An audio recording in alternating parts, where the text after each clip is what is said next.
Olá pessoal, começamos hoje um novo projeto chamado Arbitalks, que é um podcast sobre arbitragem.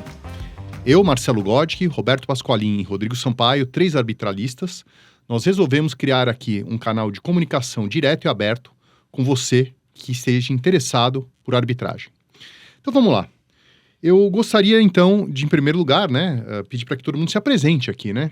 Então, vamos lá. Pasqualin, você quer começar a se apresentar, por favor? Claro. Eu sou advogado já de muitos anos. Comecei na advocacia como tributarista e empresarial, fazendo assessoria empresarial, o direito empresarial. Contratos e trabalhista e tributário e todas as matérias que a empresa precisa. Você trabalhou em escritório grande também, né, Roberto? Trabalhei em 2 grandes escritórios e depois meu último escritório foi um escritório mais reduzido, onde eu me aposentei. Hoje estou com o meu escritório pessoal particular, uma boutique jurídica voltada para a arbitragem. Essa é, resumidamente, a minha carreira profissional até agora. E na arbitragem, Pasqualin, conta um pouquinho da sua experiência com a arbitragem. Minha arbitragem começou com a lei, 9.307, em 96. Eu estava nessa época na Câmara Americana de Comércio fazendo o comitê de legislação da Câmara, da AmCham. E na AmCham a gente resolveu estudar a lei de arbitragem e aí criamos o Centro de Arbitragem e Mediação da Câmara Americana de Comércio, na AmCham. E aí comecei a realmente entender o que era arbitragem e é isso que nós vamos conversar com vocês todos aqui. Ou seja, desde a aprovação da lei, você tem sido bastante ativo nesse mercado, né? Você tem atuado como arbitralista, né? Árbitro e advogado, né? Sim. E trabalhando nessa função, nessa atividade, com as grandes câmaras brasileiras e criando a gestão de câmaras menores também. Eu queria que você falasse um pouquinho, porque a gente vai voltar para falar desse assunto depois, em um outro episódio. Você tem um projeto inovador aí de arbitragem, né? A ideia é arbitragem comercial, como a gente diz, a arbitragem entre empresas privadas, conflitos que surgem para resolver esses conflitos por arbitragem em câmaras privadas, com árbitros privados. O projeto de agora é um projeto em que eu procuro reunir o meu trabalho com o tributário e usar a arbitragem para resolver litígios entre o Estado e contribuinte. E que em Portugal tem sido de grande êxito, né? Portugal foi o pioneiro, né? Desde 2010, 2011, eles instituíram a arbitragem fiscal, como eles chamam, que é a arbitragem tributária, e tem tido um resultado muito bom, fantástico. E aqui a gente pode fazer a mesma coisa. Obrigado, Pasqualin, pela sua apresentação. Queria passar agora para o Rodrigo Sampaio, para ele se apresentar. Por favor, Rodrigo. Em primeiro lugar, Marcelo, Pasqualin, é um prazer, né? Estar com ambos nesse novo projeto que temos uma missão também de levar um pouco o conhecimento a todos os advogados do mercado, instigar ao uso da arbitragem, o bom uso da arbitragem, nos momentos adequados. Acho que vai ter muita coisa o que falar, né, Marcelo? Isso com certeza. Mas quem é o Rodrigo Sampaio? Calma, eu tô chegando lá. Quem é o Rodrigo Sampaio? Eu tô curioso. Eu não sou tão importante como o Pasqualin, né? Mas fiz uma trajetória um pouco diferente dele.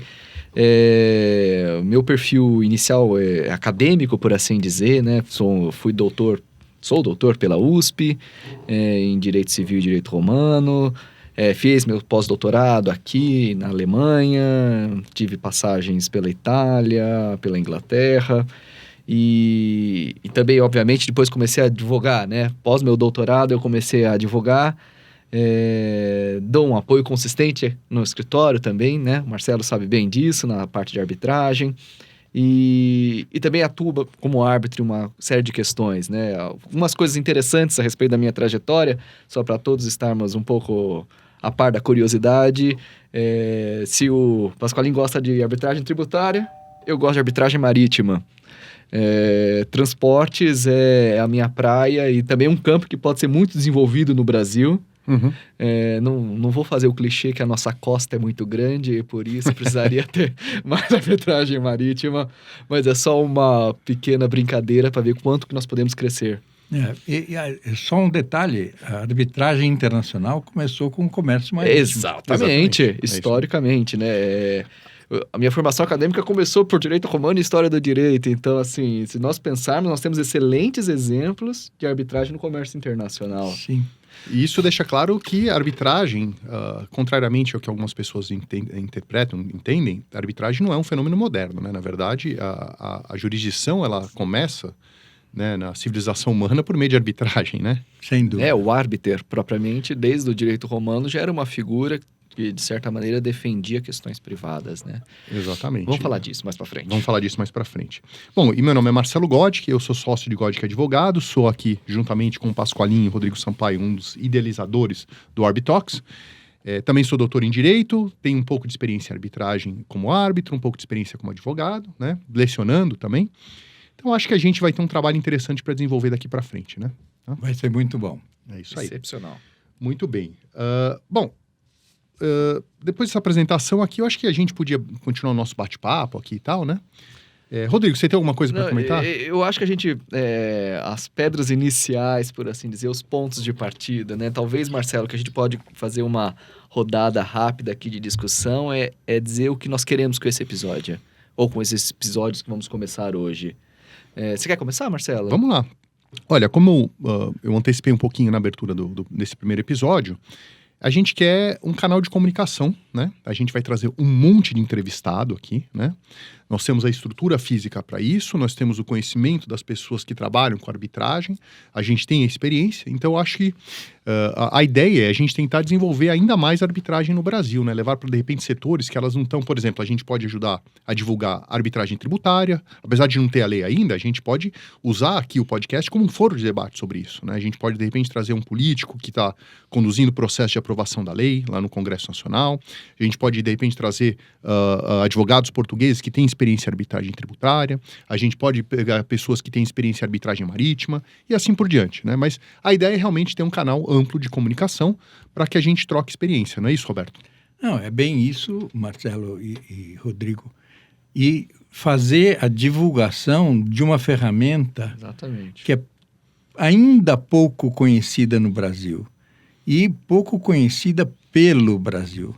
Ela é mais conhecida nas grandes cidades, Rio de Janeiro, São Paulo, Porto Alegre, Sim. Salvador, os grandes centros urbanos, principalmente, mas a arbitragem pode ser muito útil nas relações de negócios entre as pessoas físicas e jurídicas pelo Brasil afora.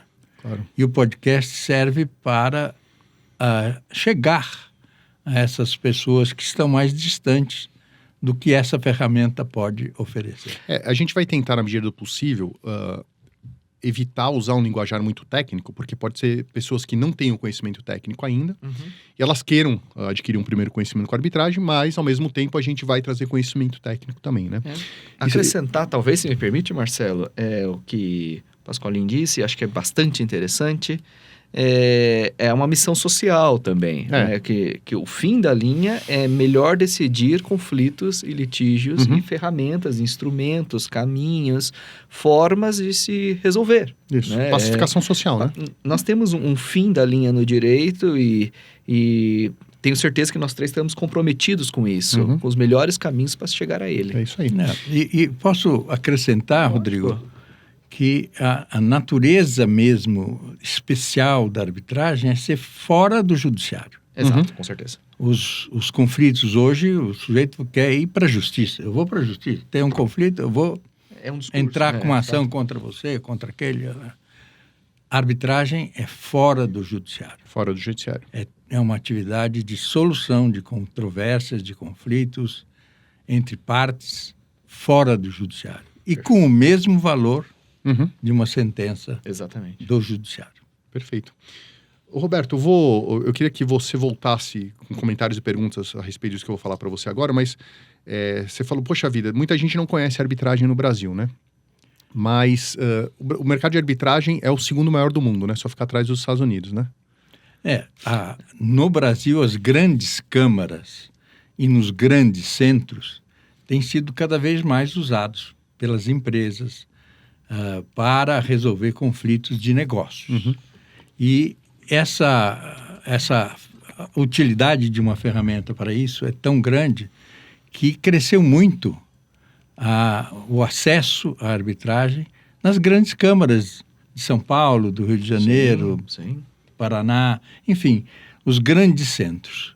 Essa é o momento atual da arbitragem no Brasil. Mas o que a gente quer é aquilo que você falou, Rodrigo, levar isso para a sociedade como uma ferramenta que possa ser usada mais generalizadamente pelo Brasil afora. Eu acho que, só um comentário, né? Além então desse aspecto social, o aspecto econômico da arbitragem, né?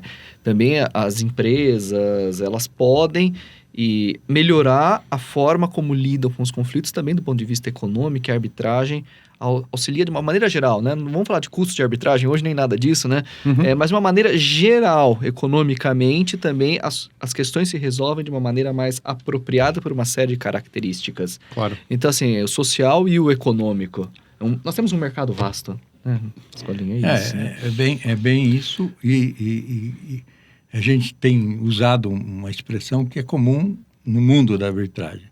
É a pacificação das relações conflituosas em sociedade.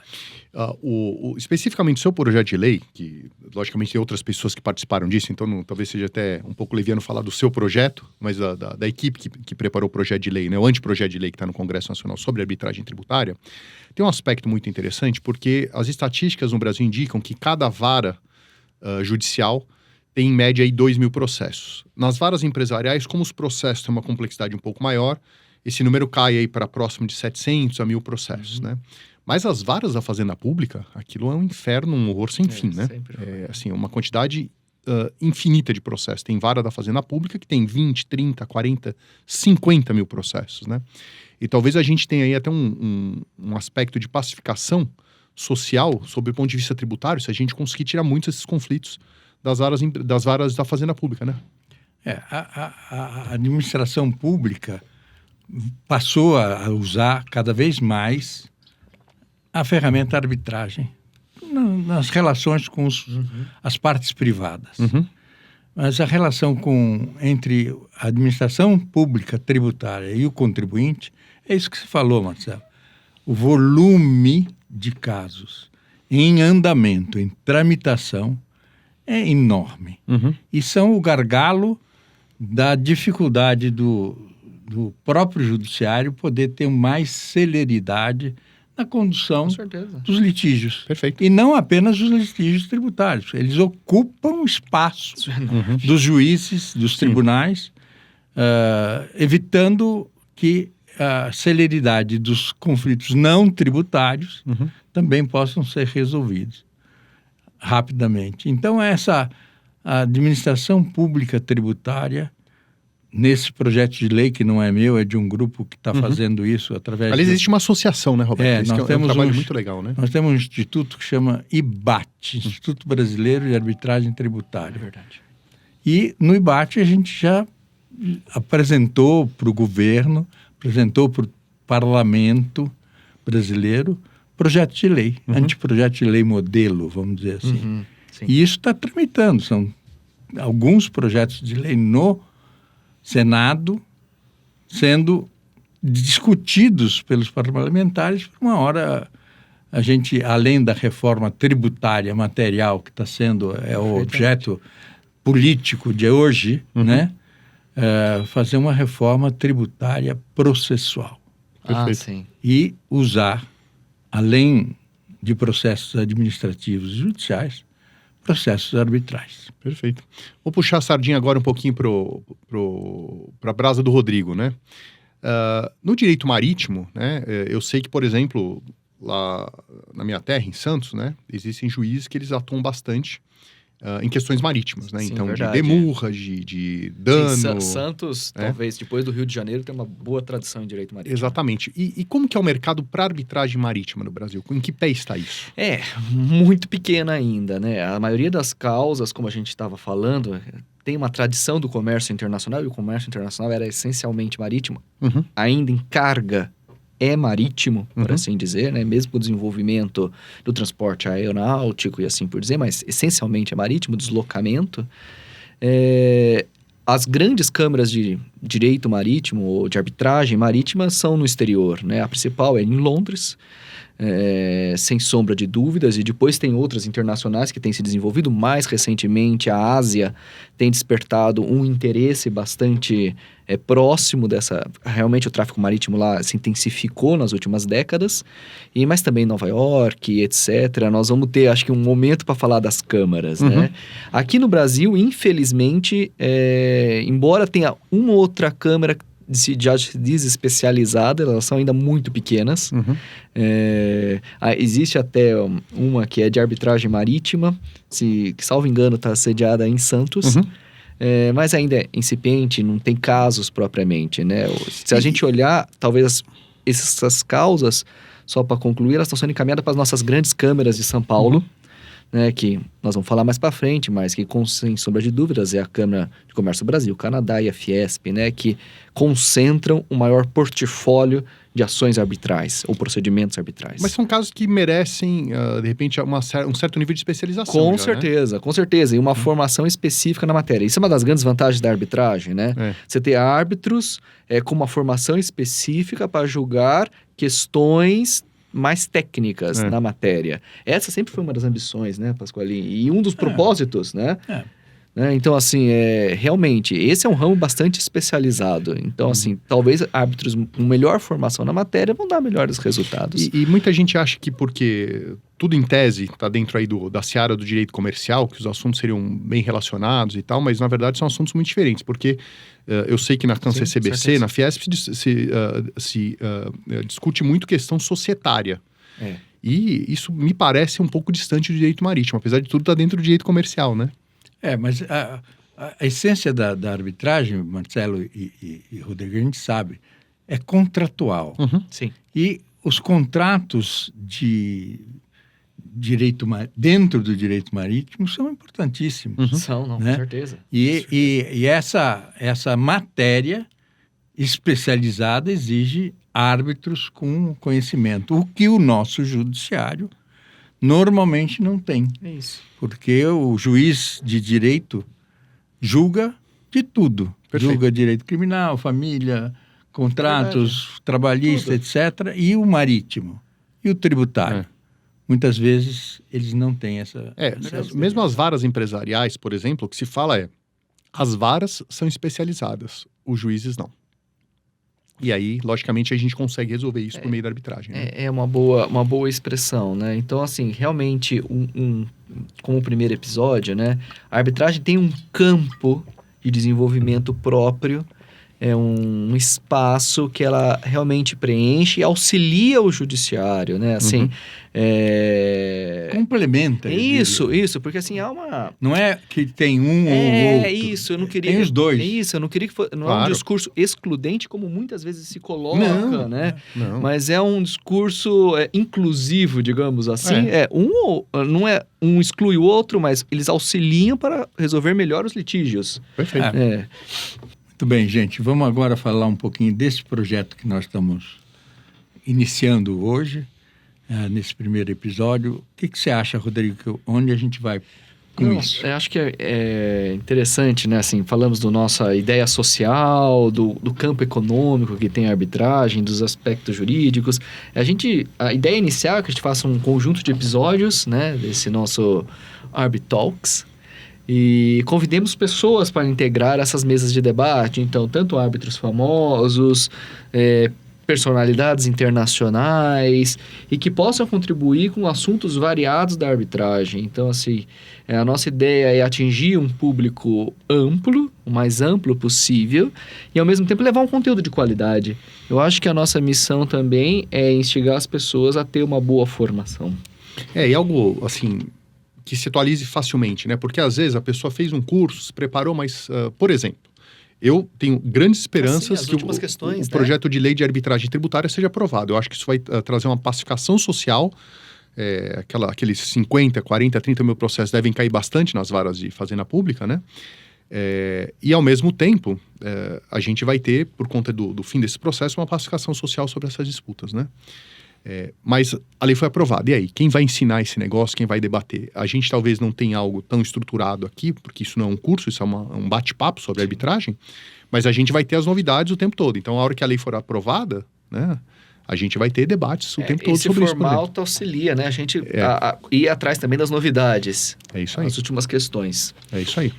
E dá para a população, né, que paga imposto, vamos dizer, todos nós pagamos imposto, e para as administrações tributárias, Pois é. Uma porta nova, uma entrada nova na solução de litígios que surgem naturalmente em matéria tributária complexa. Imagina a hora que essa reforma tributária for aprovada, o que isso vai gerar de litígio, além do que a gente já tem hoje? Muito. Muito a gente tem falado com muita gente, Marcelo, e sabe-se que esse período de transição da reforma do imposto sobre consumo, né, substituindo... Período longo, né? Vai ser de um bom... né, em que vão coexistir dois sistemas, vamos dizer. Isso tudo vai gerar judicialização. E a arbitragem pode muito bem contribuir para resolver isso aí. Exatamente. É isso aí. E Roberto, desde que eu anunciei aí que a gente faria, para algumas pessoas mais próximas, etc., né, que a gente faria esse podcast, já vieram alguns comentários, mas vocês vão só entrevistar as pessoas, etc. E, curiosamente, algumas pessoas já comentaram que, poxa vida, será que vocês vão fazer algum curso, alguma coisa, né? E a gente vem debatendo a possibilidade de deixar essa porta aberta para o futuro, né? Então, o podcast, ele é menos formal, porque a gente vai ter conversas mesmo, que vai atrair aquela pessoa que tem menos conhecimento, mas vai servir para a pessoa que tem mais conhecimento também, né? Porque a questão de arbitragem tributária, mesmo para um arbitralista já consagrado, que tem muita experiência, vai ter novidade para você debater, né? Mas a gente também vai abrir espaço aí para no futuro, de repente, montar cursos de arbitragem, né? Trazendo, inclusive, algumas dessas pessoas que vão ser entrevistadas aí, né? Então, acho que vai ter esse espaço aí para a gente poder ter um outro foro, que mais para frente a gente vai pensar nele também, né? Isso aí, Marcelo, complementa um pensamento que nós lá no IBAT temos também. Juntar as duas disciplinas, arbitragem e tributário. Você vai ter especialistas em arbitragem que desconhecem o direito tributário. Com certeza. E você vai ter tributaristas que também desconhecem o processo arbitral. Perfeitamente. Então, trazer essa experiência para arbitralistas no tributário e para tributaristas na arbitragem é uma necessidade que vai existir indiscutivelmente. Claro. E o nosso podcast hoje pode, quem sabe, evoluir também para um treinamento, uma capacitação de profissionais das duas áreas. Com certeza.